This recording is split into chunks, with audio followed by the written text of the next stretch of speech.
Yeah.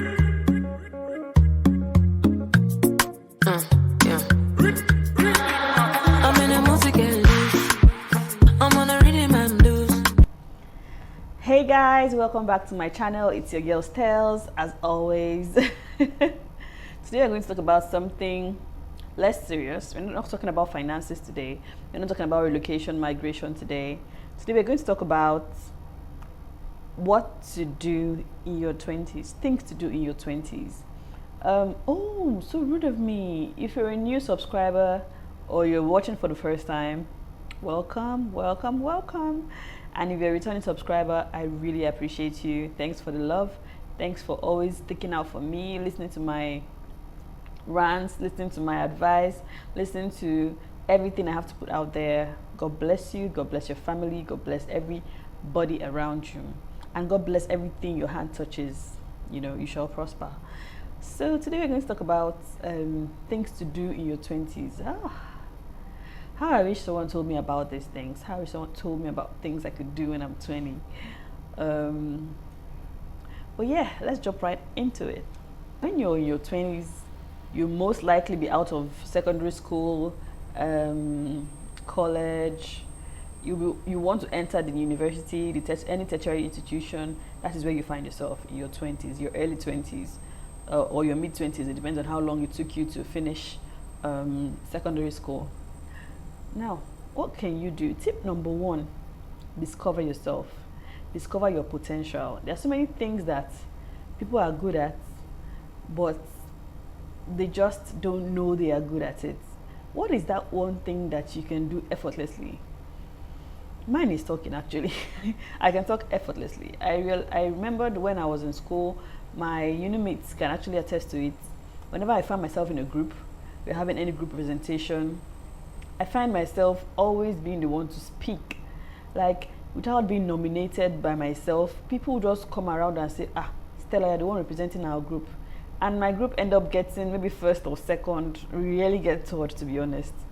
So I find myself talking everywhere I find myself. Like, if I am in any group and they need someone to represent them, when I was in NYSC, I was the mamo of my lodge and I was the smallest person there.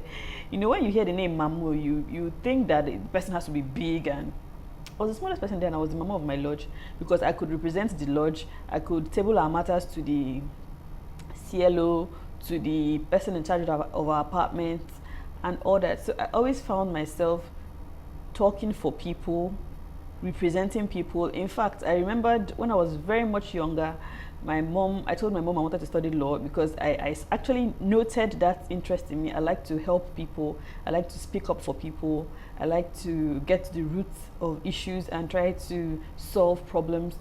And my mom was like, no, babes, you can't do law in Nigeria. Actually, deep down in me, I actually know that I'll make a wonderful lawyer. I know that I would, but my mom discouraged me.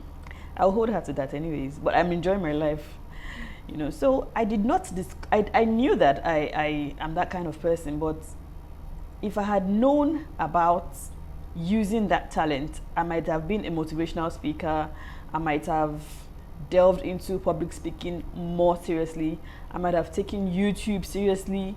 In fact, the first YouTube video I ever published was in 2013 with my with my Infinix phone. The video quality was bad. I did it in my living room, then in my small apartment. You know, I think I had just 3 views or so. I think I had 3 views or so, and I was discouraged and I put it down because I had over 3,000 friends on my Facebook page then, and I published it on Facebook that kindly watch my videos, and I had just, I think, 3 to 4 views in 2 days. That means people were not interested. I just deleted the video and I lost morale on ever going on YouTube. But to me, I feel, but I did not do well in that stance because I should have found out what I did wrong, you know, found out what I could have done better, you know, and found out how I could make people be willing to watch my videos. So discover yourself, discover your potential. I have so many things that I should have done and taken seriously in my life. I love music. I love to sing. I love to create melodies with people. Like you're singing, I like to harmonize with you.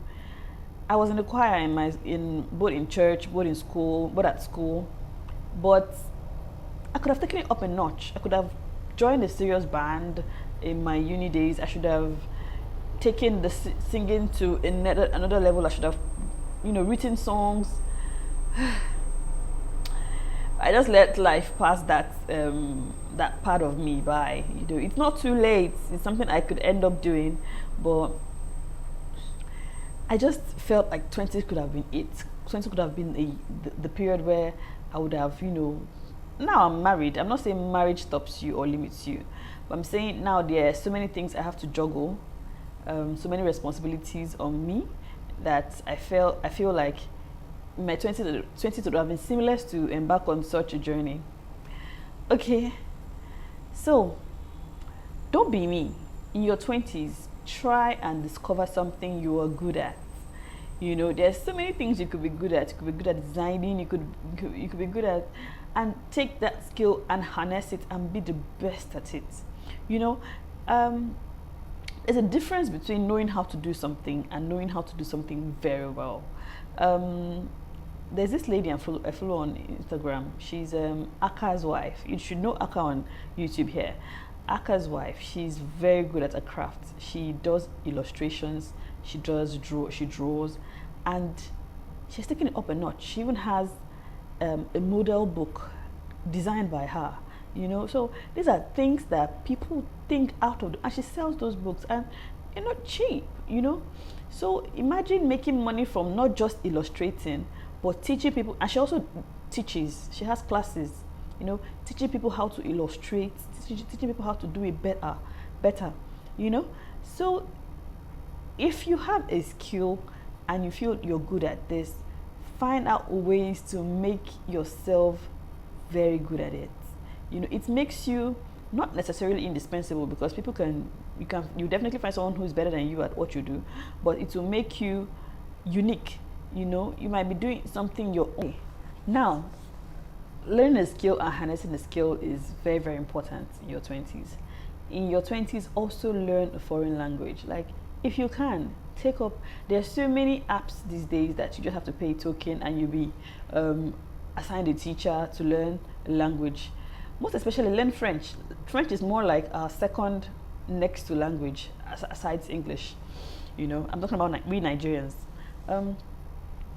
So many countries, if you travel to, it's either you know how to speak English or you speak French. You want to apply for migration now, you will be required to, in some countries, English or French. If you want to learn Spanish, learn Spanish. You find yourself useful in some fronts. You might be a wonderful interpreter if you know how to speak the language properly. You could find yourself working in the United Nations. There's so many benefits of learning another foreign language. Trust me. So take up time. It could be your evenings. It could be, you have the means.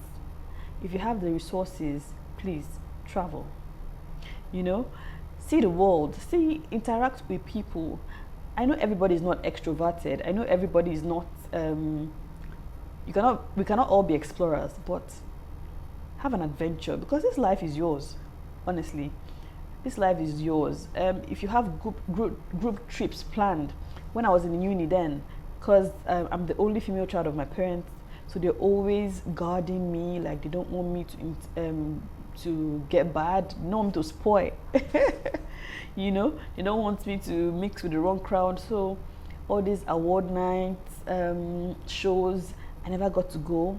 In fact, from my uni days, I was always going to school from home every single day. They didn't let me get an apartment. So I missed out on a lot of social activities.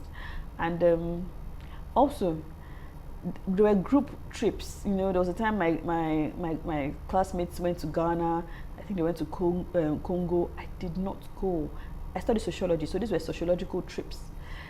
I did not go, not because my parents could not afford a trip, but because they were scared.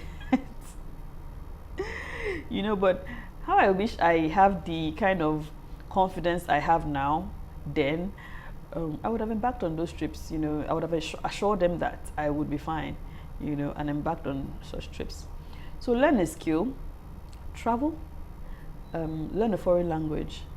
Learning a skill is also discovering yourself. Then build your spirituality, because in your 20s, a lot of things happen in your 20s. This is a time where, youthful exuberance is on the rise. Like, everybody wants to, because I'm free now. Now you're probably in the university, and there's no parents. If you're not like me that was going from home, now no one is hounding you every day. So you feel like I can do anything I want. So ensure that you're close to God in this stage of your life. Ensure that He's your anchor. Ensure that your moral compass is really, really directing you, and you're not just looking at harm's way. So you can have a blissful youth, because a damaged youth is a damaged adult. You're an adult at this stage, but you're just learning the ropes of adulthood. So at this time, you have to, mind what you do, mind the kind of activities you partake in, mind the kind of relationship you keep. While I was in my 20s, I wasn't this holy goody two shoes girl. I had my friends, but I was always careful because I knew where I came from. I knew I came from a very humble background. I knew that my parents were trying all they could for me to have a good education. So I did not want anything that would rob me of that. I did not want anything that robbed me of having a good public image, because I knew where I was going to in life. So I don't want anything that someone would have to throw back to my past and say, okay, she did this in the past. So these are the things you have to mind. Know that your future is bright because you're a child of God. So do not do anything currently, as in your 20s, that would taint that future. You don't want a bad record. So try as much as possible to be, what's the word? To be careful, to be careful in everything you find yourself doing. So it's not a long list, actually. I think this is all, because we are all different. So I cannot tell you.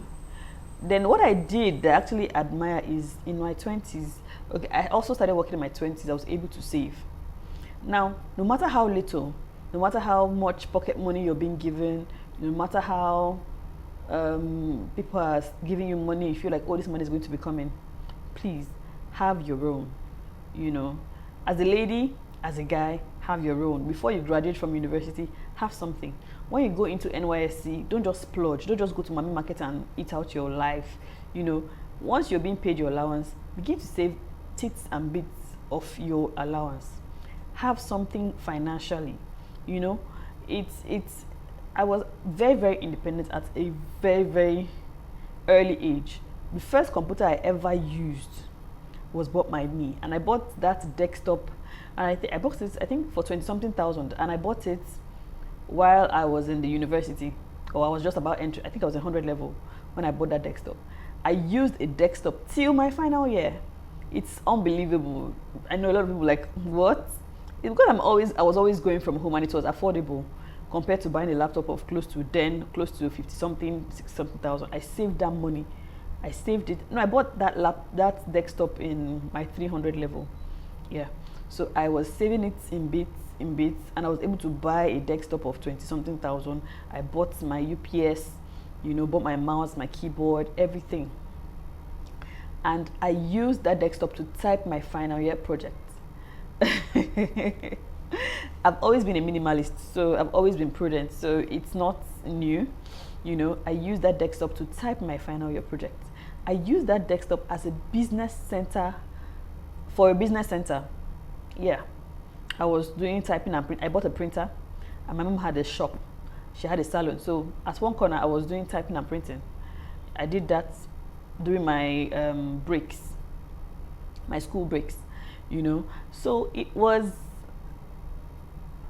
a period I enjoyed. I enjoyed my 20s, to be honest.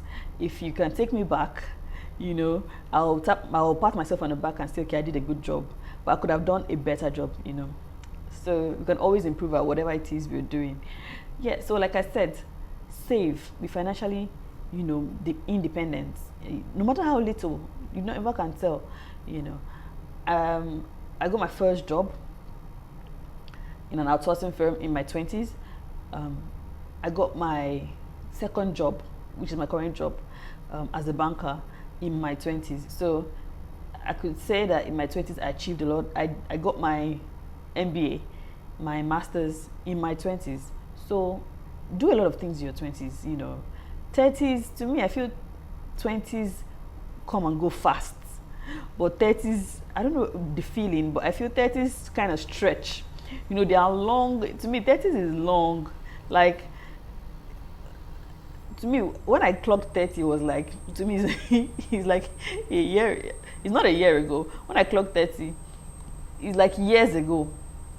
But my 20s are just like, I can easily remember my 20s. But my 30s, I think it's just the transition stage. You know, I'm struggling. I don't want to get to 30 this early. I don't want to get to 30 this early, you know. And before you know, your 20s is like gone. But see me, I'm still in my 30s and I'm like, it's been a long time I clocked 30. So, exactly what I've said, financially independent if you can, you know, try and manage your resources, do not be extravagant, learn a skill, learn a foreign language, travel if you can, discover yourself, build your spirituality. So with this, I would like to end this video by saying be true to yourself, trust God always. Before you make decisions concerning your life, always put them in the hands of God and He would help you. Thank you for